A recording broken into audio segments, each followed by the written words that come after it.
All right. Thank you. Okay, let's turn to next item, which is an update on the business plan. Mr. Van Ark. So, Mr. Chairman, members, you know that we have put in place for some time now a working group for the business plan. And Jeff Morales, former Executive Director of Caltrans, is heading our activities on the business plan. So, and at the same time, you know as well that about a month ago we brought on KPMG, although somewhat late. I think we debated and discussed that very often in the board meeting. KPMG has now been with us for a while, and Mr. Kurt Ramey introduced their organization at the last board meeting. So the two gentlemen that are going to give you an update on some of the aspects of the business plan today are these two gentlemen. So Mr. Jeff Morales and Mr. Kurt Ramey. Thank you, Mr. Chairman, and members of the board. Thanks for the opportunity to be here. What we are going to do is give you a general update on the process of the development of the business plan while the work is still underway, before the results are finalized and ultimately presented in a draft, and then in a final document that goes to the legislature.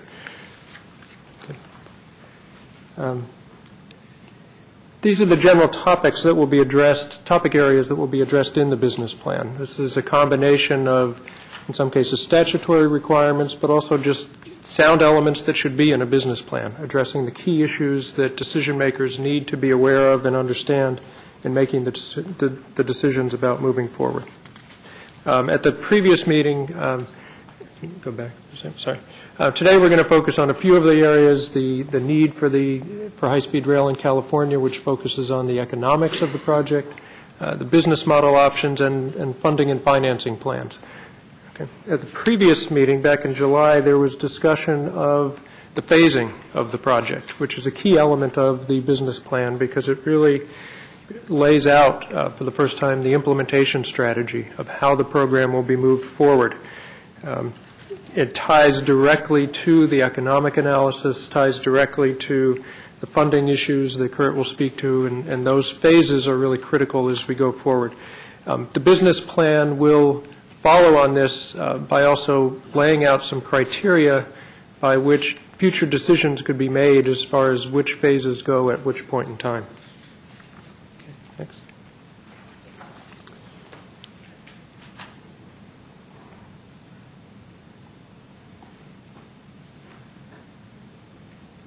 Okay.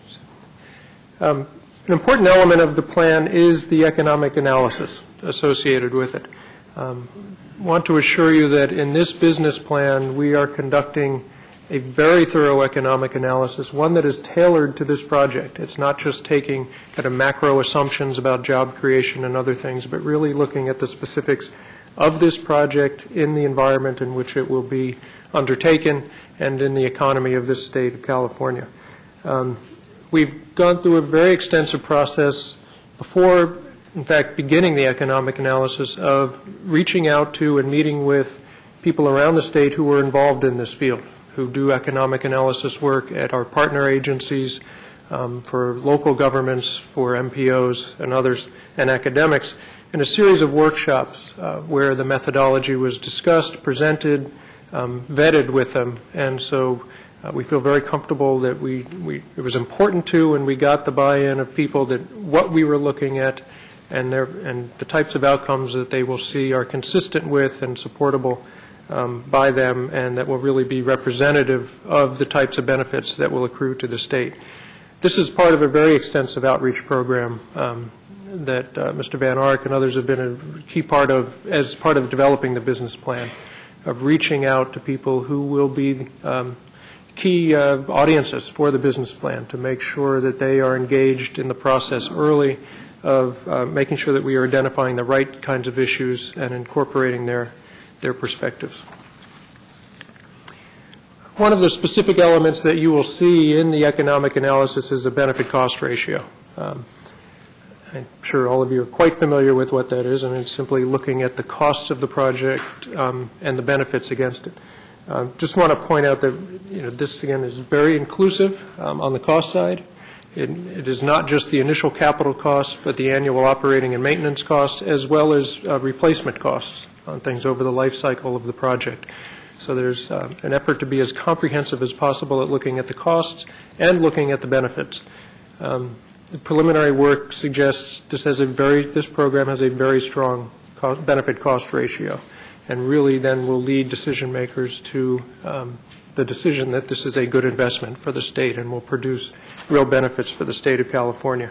One thing that's worth noting is what we do not include in the benefit-cost analysis, although we discuss it in the broader economic analysis, is the cost of not investing, or what it would take to invest in other systems in order to provide the same sorts of benefits. We're not including it in the benefit cost because that's not standard practice to do so. We didn't want to in any way break new ground on the benefit cost. But it is very sizable, as you can imagine, and it will be discussed in the business plan. And it was actually mentioned, some of that was mentioned in one of the public comments, and I'll talk a little bit more about aviation and the role that it plays in a moment. Obviously, a lot of interest in jobs and what jobs will come out of this project, out of the entire program. We'll be reporting on jobs really being created in three broad categories. First, during the construction phase, and those are both direct jobs and indirect jobs. That is, people who are employed directly, laborers, construction workers, others who are employed directly in building the initial segment and the rest of the project as it goes through phase one. And then the indirect jobs, which are those people who have jobs supporting all the people who are being directly employed on the program. Second category will be once the system is up and running, those jobs associated with the project, with the system, the operations and the maintenance of it, everything from ticket takers to engineers, all the people associated with actually running the system. And again, there you see it on two levels, direct employment and indirect employment, because there is a stimulative effect from that direct employment. Finally, there is a broader category of jobs that will be created, which is really the ultimate impact of developing high-speed rail in the state, which is the improvements to the overall state economy that will come from the implementation of the system and the efficiencies that come with it. Those are permanent, long-time jobs, really spread truly statewide, felt across virtually every sector of the economy, and frankly become stronger over time as congestion and other issues become worse in the rest of the transportation system. Next. Just to expand on that a little bit, on that final point, high-speed rail will, in the economic analysis, will show that it will help the overall economy become more efficient, connecting the economic centers, and that's what we've seen in other countries where high-speed rail is in place. That's what everything shows in our analysis. Connecting the major economic centers creates efficiencies. Connecting the major transportation hubs creates efficiencies, creates new opportunities. And we expect to see this is a state that is dominated in many ways by economic clusters, high-tech and other biomedical and other clusters. Those will benefit from high-speed rail by the improved access to labor, to markets, et cetera. That will all be detailed in the economic analysis. And again, we'll talk about not just, so we are not looking just at the direct impacts of building the system, but what the broader economic impacts will be over the long run as a result of the system being in place. Finally on this, before I turn to Kurt to talk to some things, we will talk about the price of not investing in high-speed rail. I think the benefit cost ratio will show that the investment makes sense and should go forward. The other side of that is what happens if that investment is not made.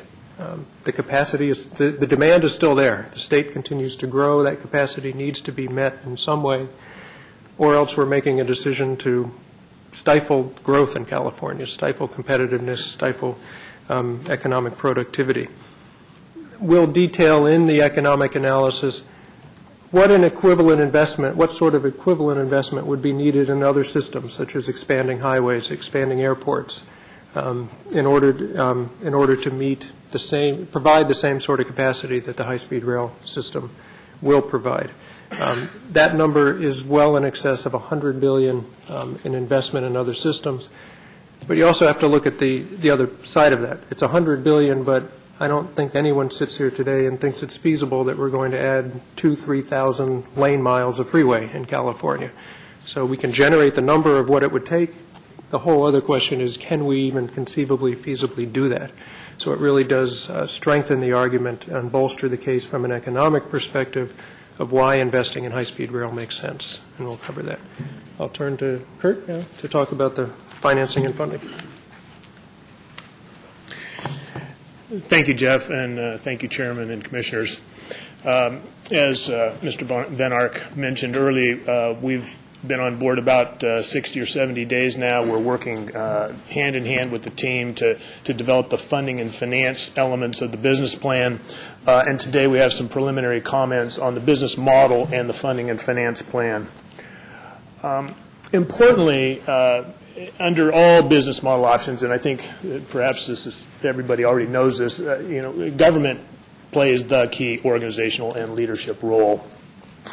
And as you begin to define a business model, it really is the relationship of all the parties that are required to deliver and operate the program, the entire program. And so there's a significant number of public sector players in that. There are certainly there's the state of California, the federal government, there's regional transportation agencies that we'll work with. There's potentially commuter rail systems, there's cities, et cetera, et cetera. Then there's a significant role for the private sector, and that's what I wanted to discuss today, was sort of how the private sector can be leveraged in terms of helping us with costs, in terms of making things more efficient, and when the potential for actual private finance may begin to be considered. In a big picture sort of framework, there's four key functions, entities, groups of entities that will ultimately be necessary. Clearly, there's the government side on the far left, which is governance, and that includes the federal government and state of California, and that's ownership of assets, that's standards, supervision. When you move to the right in the slide above, you begin to see three main groups of functions. I'll go clear to the right first because that's kind of the quickest and easiest to explain. There's going to be, under our current model, which is a model that is used in many other countries and is sort of presupposed a little bit by statute here in California, there will be a train operating company.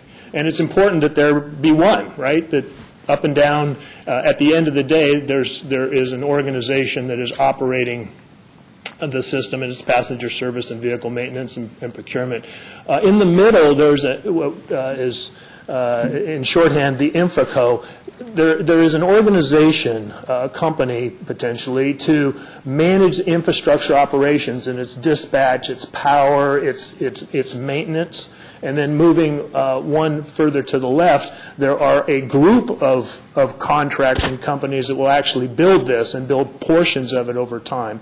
But that's really kind of the four key roles that will be described in the private sector of the business model.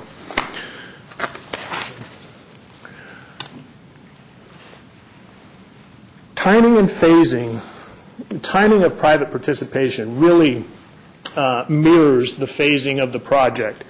And from a business model perspective, it's sort of most simple at this point to see the early and business model and what that will look like, and sort of the business model when the system is in operation, sort of when we're all grown up. The phasing that occurs as we get there will be a set of decisions made by the board over time. Now, let me explain that just a little further. In the ICS, the business model sort of boils down relatively simple. There's an authority, there's some contracts, we're constructing, and we have talked extensively about a design-build sort of relationship to a contractor.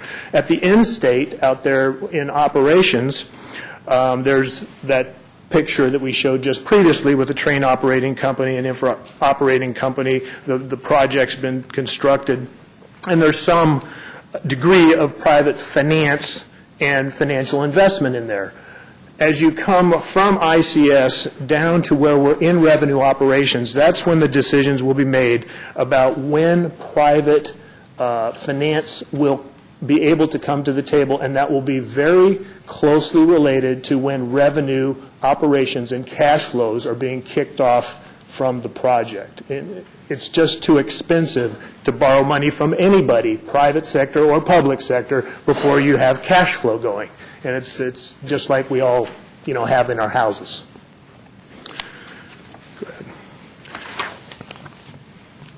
Here's a picture of a possible private sector business model at the iOS stage. And there's many versions of what this could be. You see the train operating company over on the far right. That's a pretty standard approach. We think that that's where the whole thing is moving. The infra company, you see, let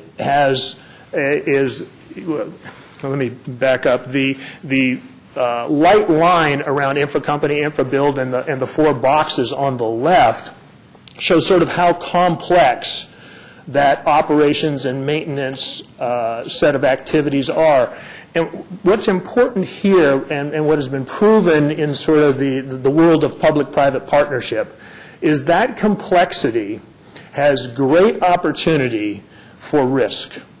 And if there is anything that can be done to drive down costs, it's to transfer life cycle risks, and that begins to speak to bundling of those activities in that light box.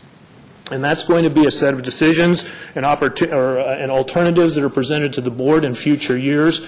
But those decisions probably have more to do with what the private sector can do for you than whether you can borrow money from the private sector. You can always borrow money. There's no question. When we have revenues, there's public funding, public finance sources, there's private finance sources.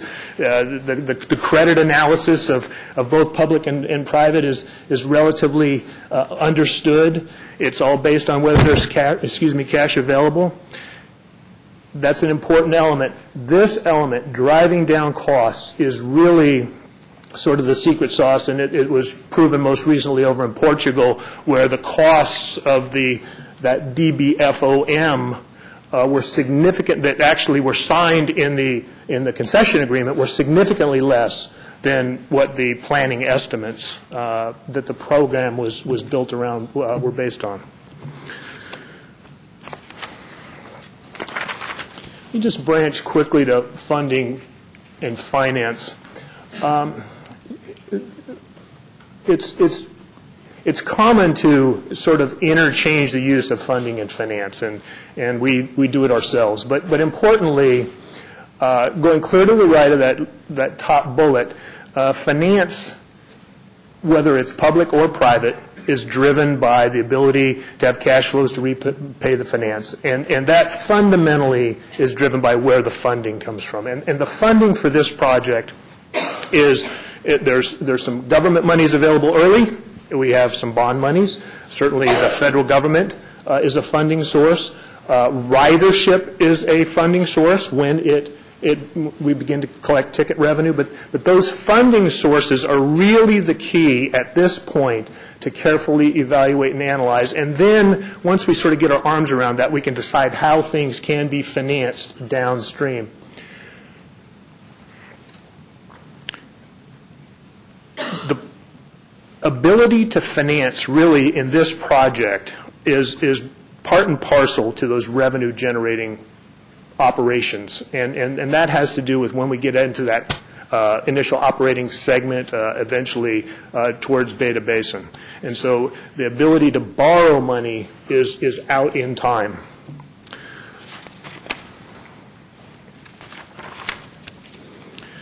We'll talk for a moment about funding, financing sources. This initial construction section is funded, right? And now we've got some approvals that we are working very hard to document in the business plan and get approval for. But we know where that money can come from in terms of we've got our federal ARR grants. We have some state Prop 1A matching money. That is a project we need to get it executed. And then we're moving for the next few years. The next real section, right, for funding and financing analysis is the initial operating section. We are not yet in revenue operations at that point as we're building that. The state requirements is for some matching. It's important. Really the punchline is federal support and the ability to put in place a long-term federal program, and I'll speak to this in a little bit more detail in a moment, but that key element is very, very important to this project. Now, very long and ambitious plan, and however, the first step is the one we're really focusing on and working on, and that's the one that the funding plan that will come to you in a month is going to be focused on.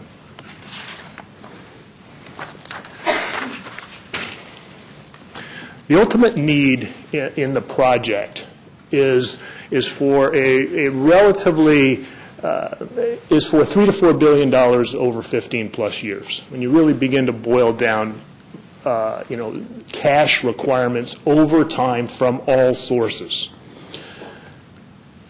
We have certainly, if all that money is available today, we're going to build in a much more rapid way than if that money is provided to us over time. But the net amount is in that range. The sources, and I'd like to take them kind of in a little bit out of order. The state, we know, we have the $9 billion in total capacity and the $2.8 billion that has been allocated to the ICS, and there's some other smaller opportunities that we're evaluating in terms of state funding opportunities like greenhouse gas opportunities. Let's branch down to private.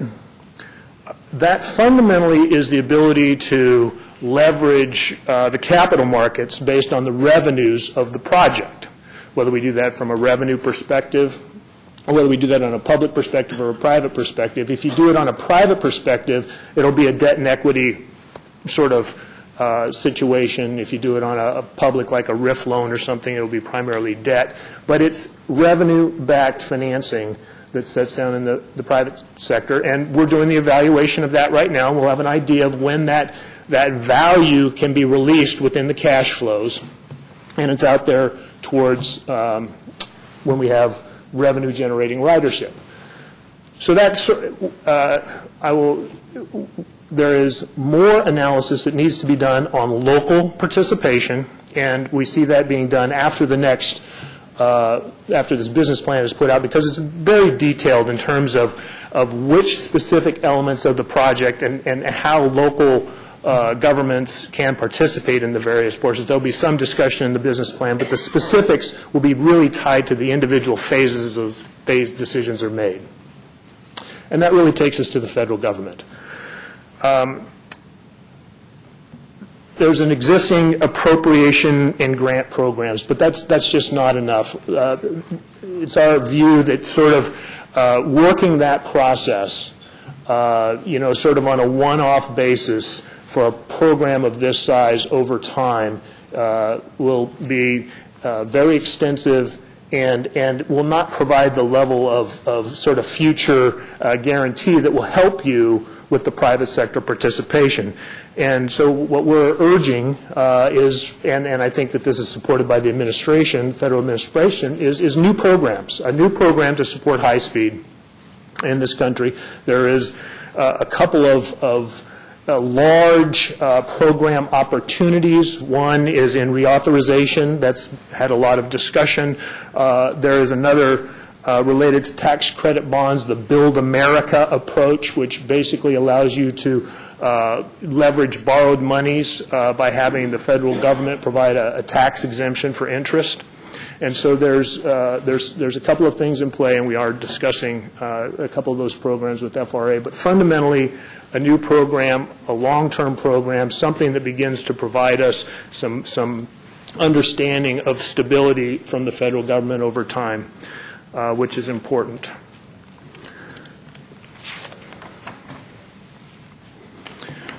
And then finally, the Prop 1A requires a funding plan. And the funding plan is to support the appropriation of bond proceeds.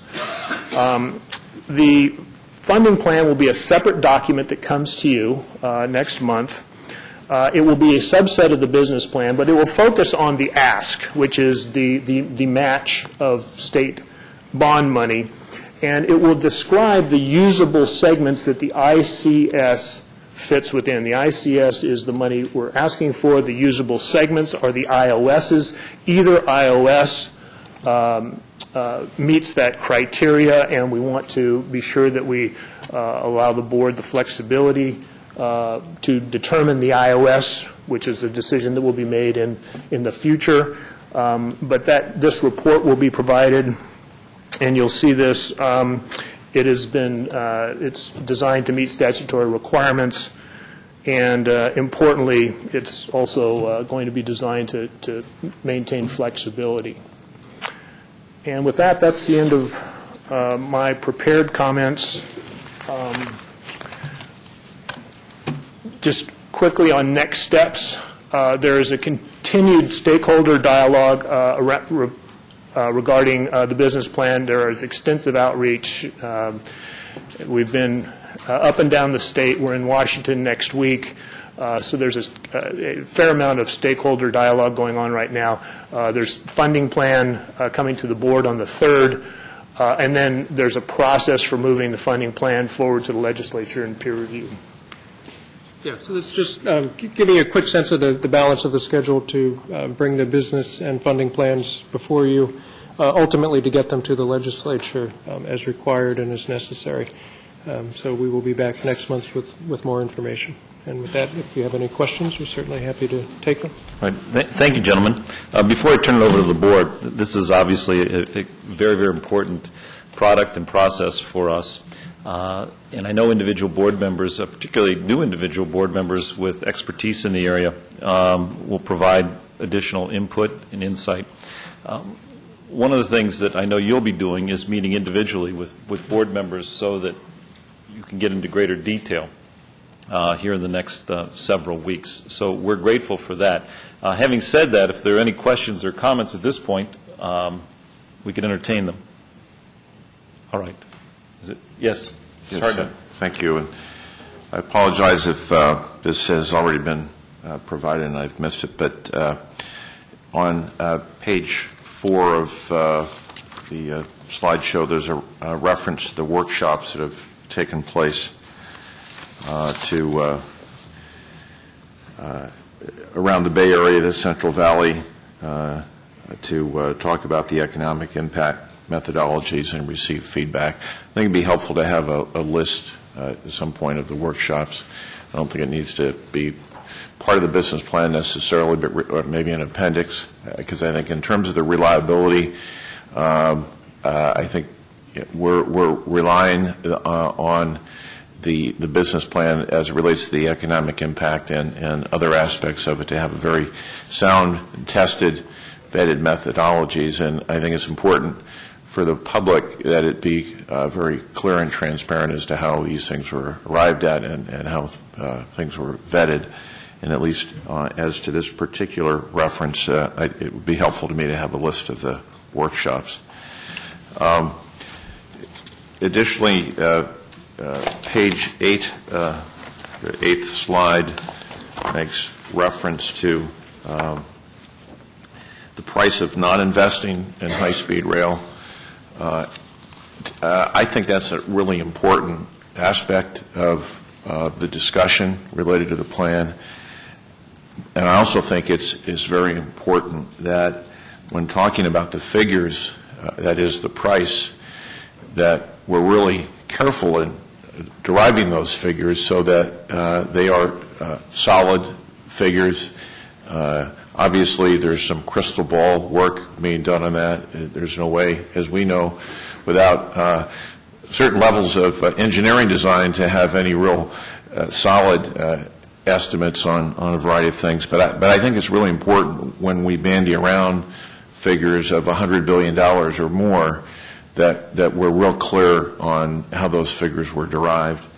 And I know it comes with the caveat that it's, we're not assuming that all of this is feasible. That is, the alternatives for which the money would be spent to keep the system intact with new runways and thousands of lanes of highways or miles of highways and so forth.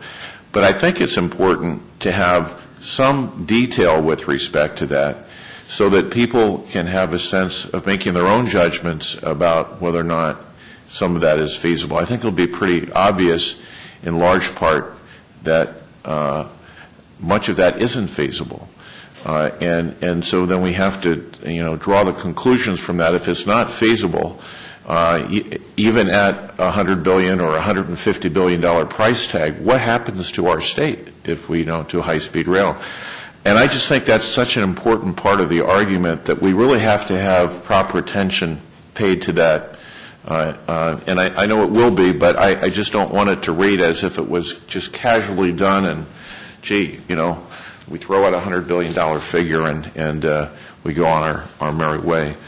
So I think that's really important. Also, one of the public members commented on the aviation in particular and the consequences. I know that has to do with, in part, the price of not investing as well and the consequences of not investing. And I understand there's more work being done with the airports and gathering information on that. I think it's really important for that to be very solid in the report as well, so that when people look at this report, they can say, yeah, they've drawn some very fair conclusions from that, and it's on reliable data. It also be, I think, of interest to know if there have been large projects in the past, whether in California or otherwise, that were built over many years that were in large part dependent upon federal funds that weren't secured as of the time the project started. I mean, we're subject to lots of criticism about having a hope and a wish and a dream that federal funds are going to come. And obviously there's no contractual commitment by the federal government to provide the billions of dollars in which that we need. But I've got to believe that there have been projects built over the years in our country that received federal funds over extended periods of time that people weren't guaranteed they were going to get them when they started on their process. And I'd like to see some examples of that.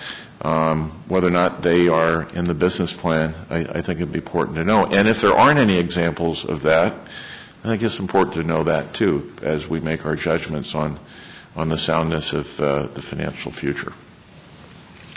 Mr. Chairman, just firstly, Member Hartnett, thank you for those comments, but I do want to assure you that, it's not just a value of greater than $100 billion that will be in the report. It will be substantiated, but apart from that, you're quite right. We've had approaches from some of the airports in our state that are saying that this business model is part of their business model because, we have to look after the transportation of the people in the state into the future. And the airports, in particular the airports in the highly populated areas, don't have additional capacity. So we will all be grinding to a halt unless we find some solution. They're quite well aware of the limitations that they have of expanding their infrastructure. So very clearly, and that doesn't mean they're not going to be flying. They will be flying. They will be flying long haul flights, which is really what it's all about. You heard one of the public speaking about this today as well. Not only the delay aspects and so on of airports, but also the fact that they can concentrate on that which they want to concentrate on the long-haul flights, and use that capacity they've got for long-haul. So yes, we're working with those other authorities as well to generate these chapters of the business plan. Thank you, Mr. Van Ark. I'm sorry. I can respond additionally if you like. Please, Mr. Morales, go ahead.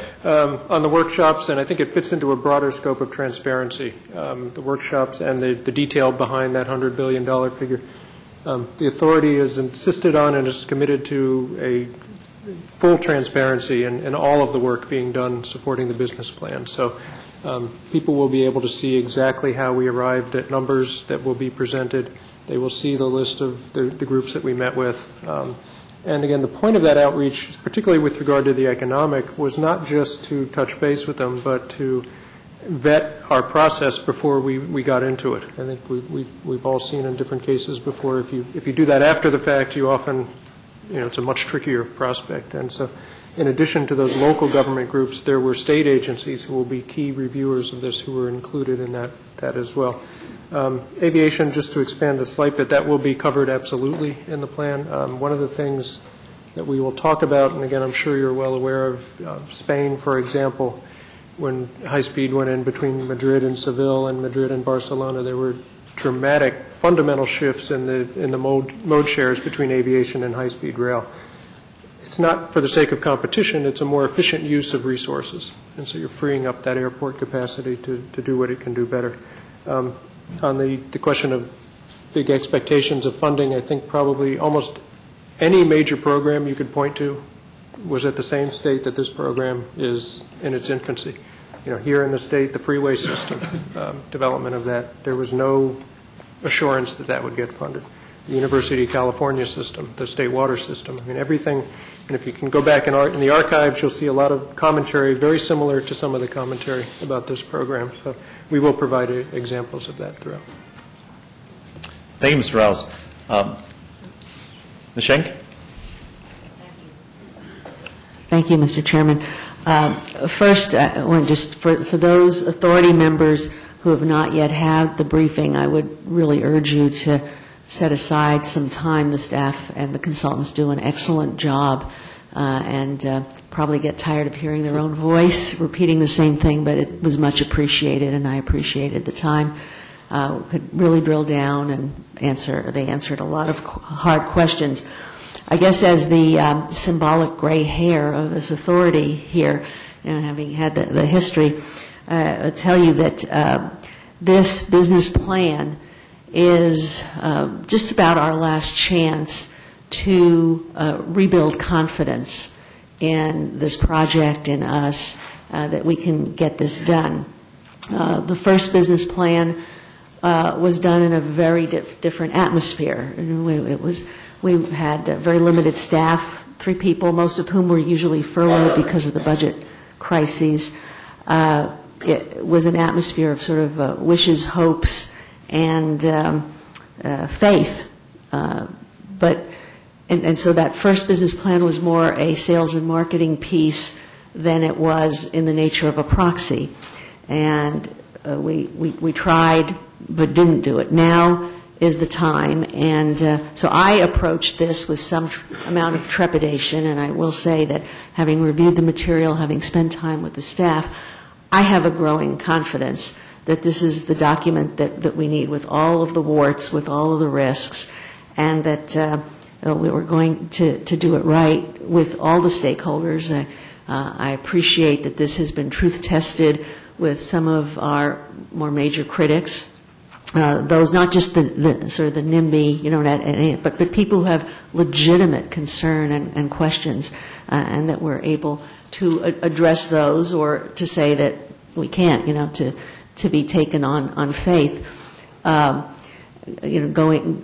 back, 30 years, when I was secretary at BT&H, I will tell you that every single project, as already Jeff has mentioned, it's like your mortgage. You don't pay for very few can pay all cash up front. And you have mortgages that are paid out over years, and this is analogous to that, as has been every project. And Commissioner Richard mentioned BART, exactly in the same position. So in any event, I appreciate the work that has gone into this, the questions that are being raised and that are being answered, and I, for one, feel that we're at a turning point, and that it's a good turning point for us. Thank you. Thank you. Commissioner Harden, do you have another comment? Let me just add a few of my own here. Mr. Ramey and I discussed, along with Mr. Van Ark, adding examples not just from the United States, but from around the world with respect to how these major infrastructure projects were built. While this is a visionary project and unique to the United States, it's really the only high-speed rail project, true high-speed rail project in the United States. There have been other countries that have successfully built and operated projects, and I think we're going to incorporate those, at least I hope we do, in the business plan. We have an extensive outreach program that I'll ask Mr. Van Ark if, in our binders, if you could add the information as to the town hall meetings and the other opportunities for community involvement each month, because I think the board members will be both amazed and impressed with the number of different opportunities that exist around the state, not just the Central Valley, but all around the state, for the community to voice their views. So if that could be done, Mr. Van Ark, I would be grateful. We'll do that. We are a bit challenged right now as we are looking for, an RFP has been issued for the external communications firm, so staff is a bit overwhelmed, and I don't want this to be a tremendous burden, but if that could be added, that would be great. All right. Moving on then to members' reports.